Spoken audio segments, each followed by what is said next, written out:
안녕하세요. 오늘은 우리 뇌 속 아주 깊숙한 곳, 바로 감정의 중심부를 한번 들여다볼까 합니다. 사이코패스, 그리고 그들의 뇌에 있는 아주 작은 기관이죠. 이 편도체라는 것에 섬뜩하면서도 정말 흥미로운 관계에 대한 이야기입니다. 보통 그렇게들 생각하죠? 아, 감정이 없는 사람이구나 하고요. 근데 사실은 훨씬 더 복잡한 이야기가 그들의 뇌구조 안에 숨어 있습니다. 자, 이 질문 머릿속에 딱 담아두시고 저랑 같이 한번 파헤쳐 보시죠. 자, 그럼 이 이야기의 진짜 주인공을 먼저 소개해드려야겠죠. 바로 우리 뇌의 공감 엔진, 편도체입니다. 이름처럼 아몬드 모양으로 생긴 이 작은 기관이 감정 처리의 핵심이라고 할 수 있어요. 다른 사람 얼굴에서 공포를 읽어내고 위험에 반응하고 또 뭐가 옳고 그른지 판단하는데 아주 결정적인 역할을 하거든요. 이게 바로 일반적인 뇌의 작동 방식, 그러니까 기준점이라고 보시면 됩니다. 그런데 말이죠, 만약에 이 편도체가 완전히 망가져 버린다면 어떻게 될까요? 여기서 첫 번째 반전이 나옵니다. 아마 여러분이 생각하는 것과는 전혀 다른 결과가 펼쳐질 거예요.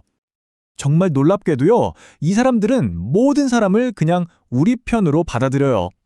누가 위협적인지, 누가 내 편인지 구분 자체를 못하고 누구에게나 마음을 활짝 여는 거죠. 참 아이러니하죠? 감정적으로 사람을 가려내는 능력을 잃어버리니까 오히려 세상 모든 사람을 믿게 되는 겁니다. 자, 이제 진짜 이 이야기의 핵심, 바로 그 역설과 마주할 시간입니다. 편도체가 아예 없는 경우랑 사이코패스의 뇌를 한번 비교해 보자고요. 바로 이겁니다. 이 표가 이 모든 이야기의 핵심 역설을 딱 보여주죠. 편도체가 완전히 없으면 모두가 우리가 되는데 사이코패스처럼 그냥 좀 작고 기능이 떨어지면 오히려 아무도 우리가 되지 않아요. 아니 어떻게 이렇게 정반대의 결과가 나올 수 있을까요?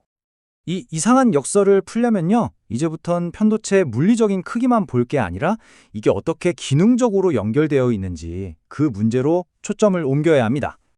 아마 지금쯤이면 그럼 편도체가 더 작으면 아예 손상된 사람들이랑 비슷하게 행동해야 하는 거 아닌가 하는 생각이 드실 거예요. 굉장히 날카로운 질문이죠.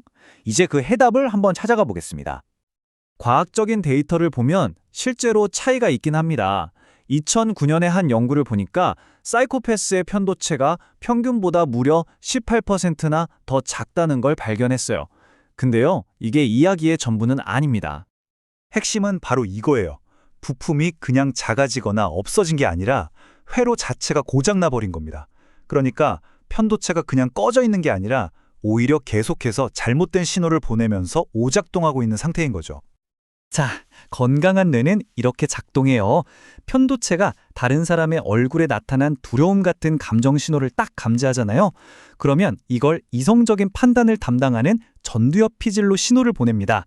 그럼 전두엽 피질이 이 정보를 받아서 이건 이렇게 해야겠다 하고 도덕적인 판단을 내리는 거죠. 근데 사이코패스의 뇌에서는 바로 이 연결, 이 회로가 문제인 겁니다. 편도체랑 전두엽 피질을 잇는 회선이 아주 약하거나 거의 끊어져 있는 상태예요. 그러니 도덕적이고 감정적인 지침이 담긴 신호가 가다가 그냥 중간에 사라져버리는 거죠.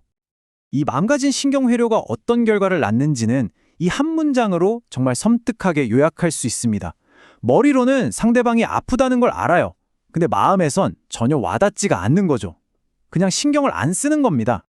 그럼 이런 뇌의 상태가 그들이 세상을 보는 방식, 특히 사회적인 관계에 어떤 의미를 갖는지 좀 더 넓게 한번 살펴보겠습니다. 우리 대부분은요, 뇌 속에서 끊임없이 사람들을 분류하는 감정적인 지도를 그려요. 이 사람은 친구, 저 사람은 가족, 저 사람은 그냥 모르는 사람, 이렇게요. 하지만 사이코패스의 뇌에는 이 지도가 아예 없다고 봐도 됩니다. 다른 사람들은 감정을 가진 존재가 아니라 그냥 자기 목적을 이루기 위한 도구, 그 이상도 이하도 아닌 거죠.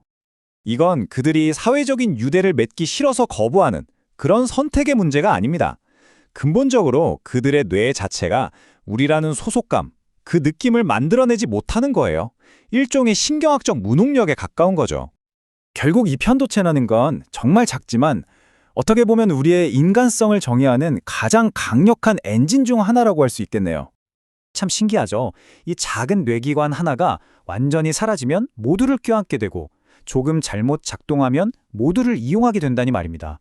이건 우리에게 이런 근본적인 질문을 던지는 것 같아요. 도대체 무엇이 타인을 우리의 일부로 만드는 걸까요?